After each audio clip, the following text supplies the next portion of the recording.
and it is proudly brought to you by Checkers. We have a very special guest in the studio today. In Namibia, we celebrated International Women's Day on the 8th of March, and in the U.S., the celebration of women continues with their commemoration of Women's History Month to highlight the contributions of women to events in history and contemporary society.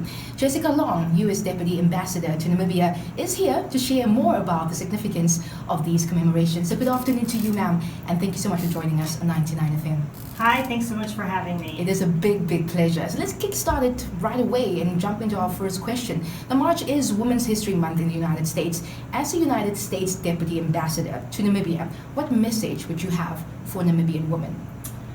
Well, I would say that with Women's History Month, part of the idea of that is to commemorate the role and highlight the role of women throughout history. Yeah. But the message, I would say, is really to the women of today and the women of tomorrow, to young women and young girls as well, of how much we need them to be successful in the future. Yeah. That women have a crucial role to play in all sorts of fields, and so we need them. Yeah, I totally agree. And as a woman in diplomacy yourself, Jessica, what role have you seen women play in influencing diplomacy, peace and security? And why do you believe women's participation in these processes are so important globally as well as right here in Namibia? Well, speaking of Namibia, I have to say it's wonderful to be in a country where women do play a very prominent role in diplomacy and in national security. Your foreign minister here is a woman. Your ambassador to the United States is a woman. Yeah. Our ambassador here is a woman, so that's wonderful. Yeah. As far as what role, so I've seen American women and women from other countries as well play very significant roles in advancing trade relations between countries, in helping countries advance rule of law or counter terrorism, in achieving real successes in negotiations. So the potential is endless. Yeah. As far as you asked, why, I think the second part of your question was why it's so important. Yeah. So let me give a two-part answer to that. I think one reason it's important is because I think you're more likely to achieve systemic change if you involve women. Yeah. The embassy, our mission here, we have a program called Dreams in Namibia that focuses on adolescent girls and young women. And I was talking to some Dreams ambassadors. These are Dreams leaders in a different part of Namibia, not here in Windhoek. They were talking to me about a phenomenon that some of them had experienced where teachers can put pressure on young girls to have sex in exchange for grades. And they were talking, two of them, one wants to be a lawyer and one wants to be a high school principal. And we were talking about their potential to actually change a problem when you take on these sort of roles. Yeah. Now, obviously, men can make these changes too. But if you only have men at the table, you're tying one hand behind your back. Basically, You're not going to be as effective. The other issue, I think, is that if you involve women in negotiations and in complicated, difficult conversations, you have another advantage. You're more likely to be effective. Do you have time for a personal story? Go. Right. Go. I worked in southeastern Afghanistan. I had two other jobs where I was working very closely with the U.S. military. So in all of those jobs, I was usually the only woman or one of very few women around. What I found is that I was able to convey difficult messages in a way that did not make my Afghan partners or my U.S. military partners as defensive. Yeah. Right? And so I think there's something powerful about involving women and men together. You're just much more likely to achieve results. And we work great together. I think if we work more together, we can achieve so many amazing things. I agree completely. That's actually a good point, because I think one of the messages about International Women's Day and Women's History Month, there's a message from men there too. And that's that men benefit as well as women benefiting when men and women seek to empower young girls and young boys, etc. That when you have women also at the table trying to tackle poverty or health issues or whatever, everybody benefits. So it's not an either or. A one-sided thing. A one-sided thing, totally. Exactly. I'm going to quickly, diverge from our last final question and ask you a question, not really a personal question, but more about, the woman in your life, growing up, who you looked up to, all the teachings and things that were passed down to you. Who would you say is that integral person in your life that has made significant, changes in becoming the person that you are today? Yes, absolutely. I appreciate that.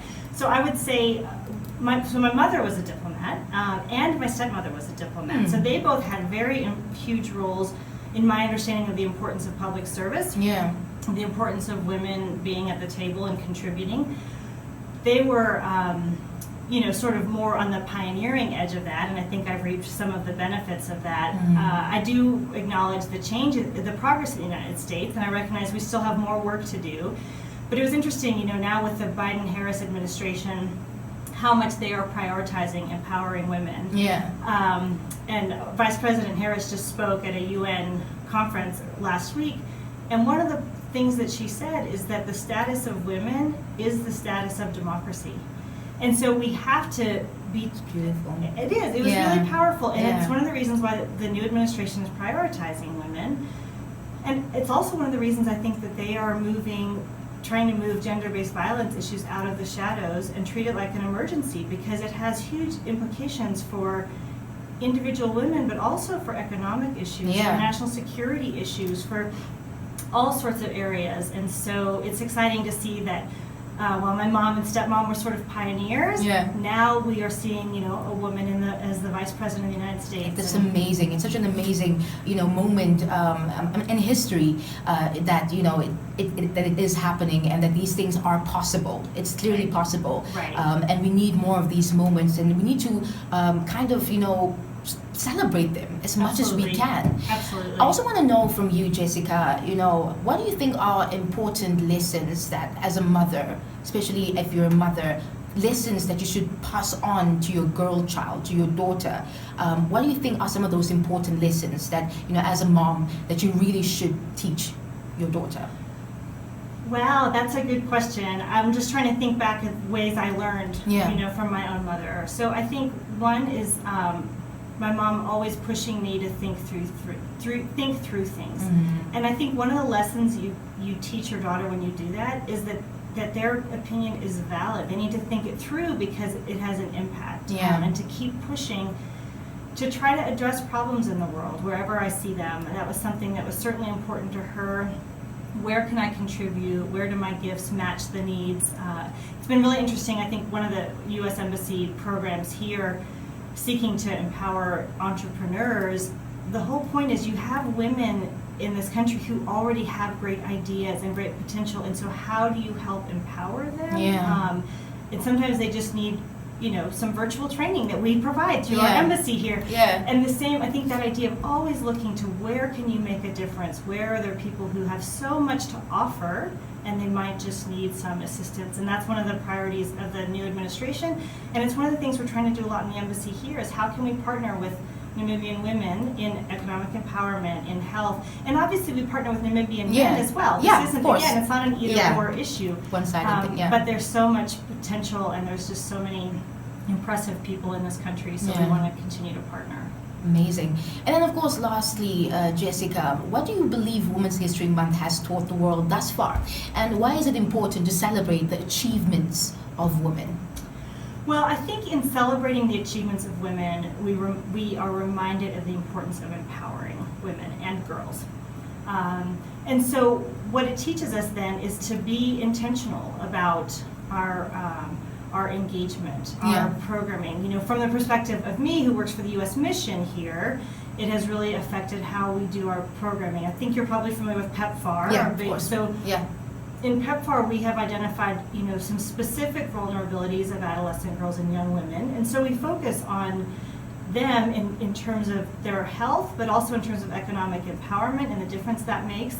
And I think if we don't stop and think about how much we need women at the table and how much they will improve the lives of men and women and boys and girls if they're at the table, then we can just sort of do things the way we've always done.